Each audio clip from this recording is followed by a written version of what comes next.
Welcome to Tonia's Kitchen, where taste and nutrition go hand in hand. Here is Tonia King. Joining me today is Coco Kernan, owner of Tuscan Women Cook. Thanks for joining me today, Coco. Thank you for having me. I'm so excited to be speaking with you.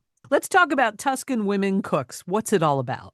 Tuscan Women Cook is the name is the Tuscan women are the nonne, or the grandmas of our village, a very small village in Tuscany. We're in a very tiny region, and the nonnas teach our classes. So our guests were in Tuscany. It's a week-long program, and we're there in the spring and the fall. And in the mornings, we cook with our nonne, our grandmas, and we cook between 5 and 7 dishes per day. And we pair that with wines of the region. Some are, the big known wines like Brunello's and things like that. And some are the house wines of the families that we're cooking with. And in the afternoons that we tour little cities, and we do olive oil tastings, wine tastings, olive press. It's a very, very full week. And it's very, very fun. So, and we have all kinds of, our guests are men, women, families, solo travels, a great solo trip, because we take care of everything. We have a Mercedes coach that we tour around in. Wow. And then we have dinner at fine restaurants in the area. So these are the people we go see are my friends, our friends. We've been doing this. It's been since the year 2000. Wow. So the company's 25 years old. Yeah, we're the original immersion program. I know there's a lot of people in the space now, but even I think there's a movie, I haven't seen it yet, but it's called Nonne. Oh, yeah. Nonne's. Yeah. It's great. Was it good? Oh, yeah. Yeah. So there's a lot of talk about it, which is great. And I'm very, very committed to the women of our village. I've owned several companies, and I'm a woman, obviously. So I've had women-owned companies. And so my commitment to the women of this village, is fierce. We host a Mother's Day luncheon. Our nonnas are basically retired. We have a Michelin chef, and she's one of our nonna. Wow. Yeah, and she's fabulous, Danya. So it's a big range. But the women of the village, let's say, they're not working anymore, but they can work one day a week with us and have some independence, so they'll earn some money. And I started to say we have this Mother's Day luncheon, which if I talk about it too much, I'm going to start to cry. But we host it for the women of the village, and they show up, and it's on Mother's Day. It's a Festa de la Mama, and it's just so wonderful. They're dressed, and we serve the men are serving them the food, and Oh, we're honoring them. nice. Yeah, and the kids are running around, and we do it in there's an area that we do it. It's outside, and it's just beautiful, and it's in our little town, and it's fabulous. Well, there are so many different cooking classes all over the place, and being able to cook with, the nonnas directly, are you making their recipes that they've been making for years? What type of recipes are you making? And give me an idea of some of the dishes. Oh gosh, we make between 5 and 7 things per day, and yes, these are the recipes from their families. So they have very generously. I've learned in this world of food, not everyone's so generous with their recipes. Oh, I know. Find it interesting. It's interesting, isn't it? I didn't really know that part of doing this. But anyway, we make different types of pasta. So let's say, for example, we go to trattorias. It's the restaurants. We cook in their kitchen, and then we use their restaurant to roll out the pastas. We make pici, and it's spelled Pici, which is very traditional Tuscan pasta recipe. It looks like maybe a long fat spaghetti, but we're rolling it by hand.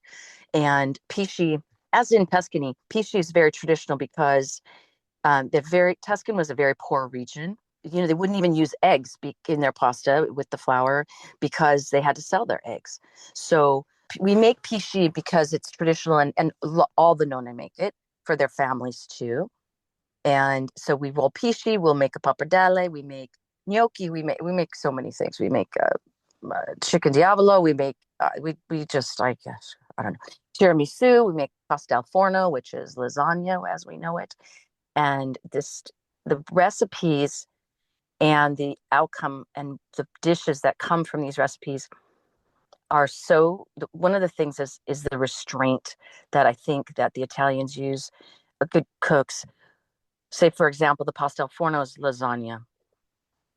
It isn't smothered in red sauce and glopped on with mozzarella cheese. Right, It's not, right. right, and it's a meat sauce that's been cooking for 5 hours, and it's just the pasta is the star, and it's this beautiful thin pasta, and we use a bechamel and then parmesan, and the result is just absolutely wonderful. You can just taste the history. The Nonnas give us all of their tips and tricks of what to do and when. I have a few aha moments that are so simple. One of them is this ragu, this meat sauce, this sugo that we make. And what she does, our Nonna Antonella and Ada, her mom. So we're 3 generations in that kitchen, which is fabulous. And let's say when we make our sauce, right? Your Sunday sauce, Right. you cook, you put your mirepoix, sofrito, they call it. But in this instance, she grinds up the mirepoix, they call it a sofrito. And so, because those vegetables are going to disappear in the sauce, you're not going to have chunks of carrots. You're not going to have any of that because, one, they're going in so fine. Secondly, they're going to be cooked down. So, put that in.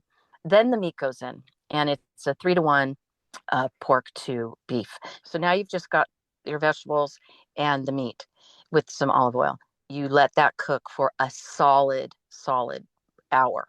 So you're stirring it the whole time. So it's actually roasted. And so where we would have cooked it to, it's not pink anymore, right? Okay, it's cooked. No. So this is roasted on top of the stove. And not Mm. until then. And it's a beautiful caramelized brown. And it's just a real game changer. And then you add your acids and the tomatoes and all that and the wine, and that then cooks for 2.5 hours. So it's a laborious process, but our recipe, it could be on our website. If it is on our website, we have a section, tuscanwomencook.com. We have a section for recipes, and it's laborious, but our recipe makes a lot and it freezes really, really well. So that's one of these takeaways from being with these Nonna that you can't learn, I think, in these day classes that I've seen. I've been to them. I love taking cooking classes. And some of these little tricks are, you know, handed down for generations. Well, how many people are usually in a class? And how many nonas are teaching a class? Like, are there more than one nonas? In that particular class I'm speaking of, there's two. But actually, no, yeah, there's two in several of our classes. Um, and there's our guest count. We keep it at around, I like to be under 15, Hmm. 14. So we kind of sell out at that rate. I don't want to have a huge bus, and I don't want to have two buses. So Right, right. kind of keep it intimate.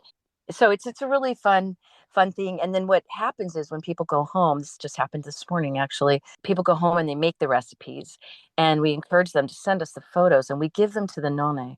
And it's just wonderful because they see their recipes going all around the world. Our guests come from Canada, Australia, the US. And so, they're seeing their dishes. We just, the one yesterday too, we got a picture. One of our guests, she's been with us 4 times. She's wonderful, Karen.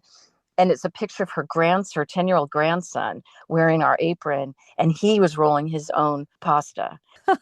I mean, they just love that, right? It's right now what we're working on this holiday, kind of an eggnog that's delicious Mm. and has an Italian twist to it. So some of the flavors are very Tuscan. And one of the other things too, it doesn't sound like a holiday drink, but it is in Italy. So that you've heard of the Aperol spritz, Sure. but what's kind of coming by storm, and it's usually at the holiday time in Christmas, is a Hugo spritz. A And Hugo? Wait, a Hugo, Hugo? Hugo, like they would say Hugo, but it's Hugo, Yeah. and it's a Hugo spritz, and it's made with an elderflower that of course, we would not use Saint Germain because that is French, and we don't use French products. So But tell me how to make it. we use a Fiorente, is the Italian. I really highly recommend you get this product versus a Saint Germain. It's easy to, and this Fiorente, Fiorente, is easy to find, but it's the Italian, so it has a little bit different flavor than the Saint Germain elderflower. So it's our Italian elderflower. So just like you would put in a cup of ice, usually a chalice or a wine glass, and you would actually put in the elderflower, and it's about a third, a third, and a third. So it's the elderflower and then prosecco, and you top with some club soda. then you would put an apple or a lemon instead of the traditional orange. This is another trick that they would teach you in Italy. When you stir your spritzes, and especially an apple or an Yugo spritz, you take your spoon and you just bring the bubbles up. And what they say, you do not smash the bubbles. So they would be slapped on the hand if you were stirring your spritz, clinking around in a glass. You gently bring the bubbles up and do not smash your bubbles. And then it's okay to drink. Then it's okay to drink, yes. And it's very festive. This is a really pretty drink. Put some of those little pomegranate arils in Sure. and a little rosemary. It's a very pretty holiday drink because the color is the Aperol is such a beautiful, iconic orange, gorgeous sunset, Yeah. color. That I don't think really translates to the holiday, but this Hugo Spritz, it's a really pretty color. It's a creamy color. And then with the rosemary and some of the pomegranate in there, it's just beautiful. Makes a nice holiday drink. Very cool. Hugo Spritz. Another dish that we make for the holiday season is a wonderful zuppa. It's, I think, what we kind of think of as an egg drop soup, but it's better. It's a wonderful, wonderful broth. We always, in Tuscany and anywhere we don't waste anything. So you have your chicken that you've made and you're going to make chicken stock. You have vegetables, you're going to make vegetable stock.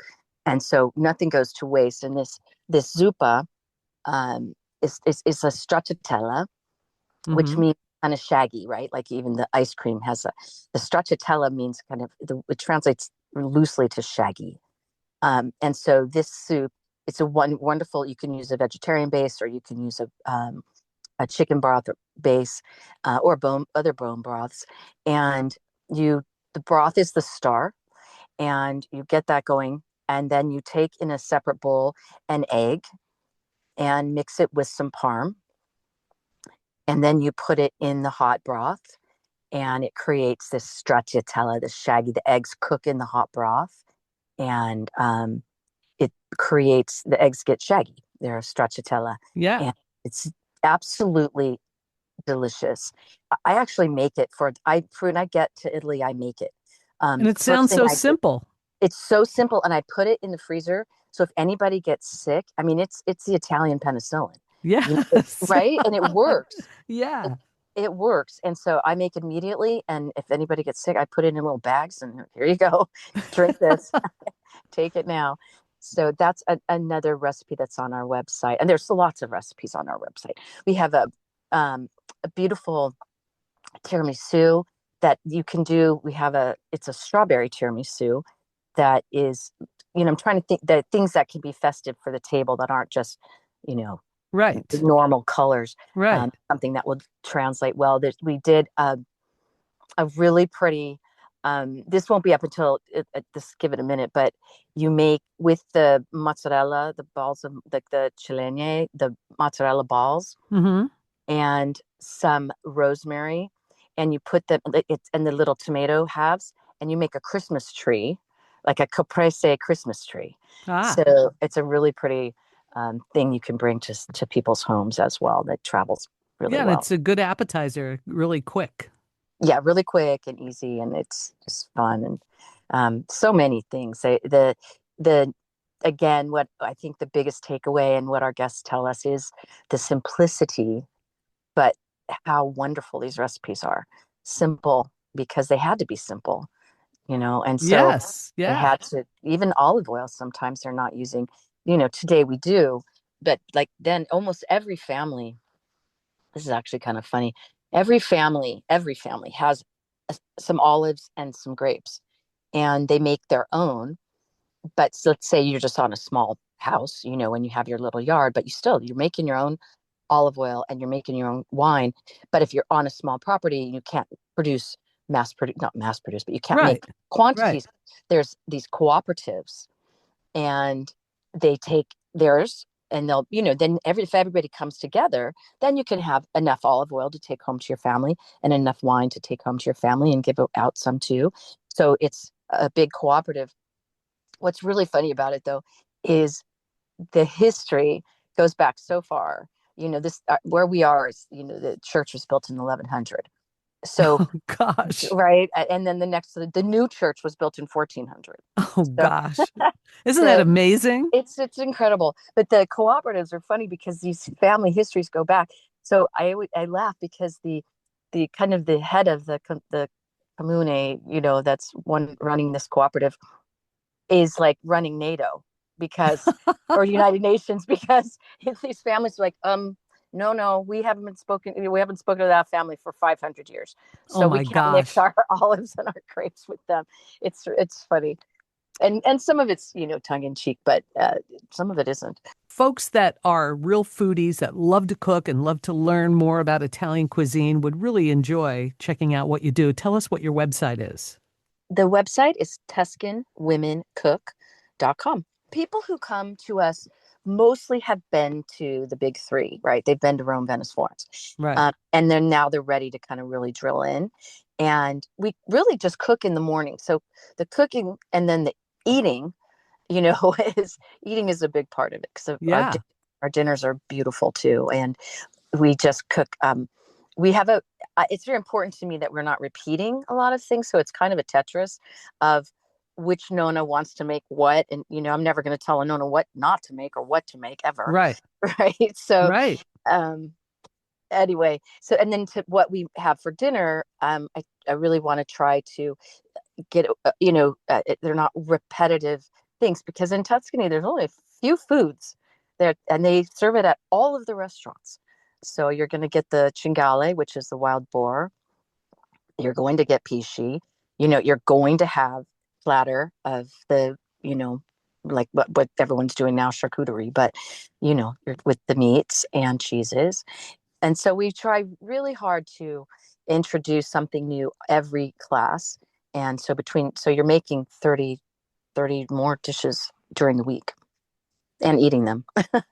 So It sounds like such a great trip. It really that's does. Well, we are talking with Coco Kernan, the owner of Tuscan Women Cooks, and the website again is Tuscan Women Cook. Coco. Thank you so much for your time today. Thank you. It's really, really a pleasure and honor to be talking to you, Tanya. Thanks for tuning in. We hope you'll subscribe to this podcast as we continue to take you around the world of food and wine on Tonia's Kitchen.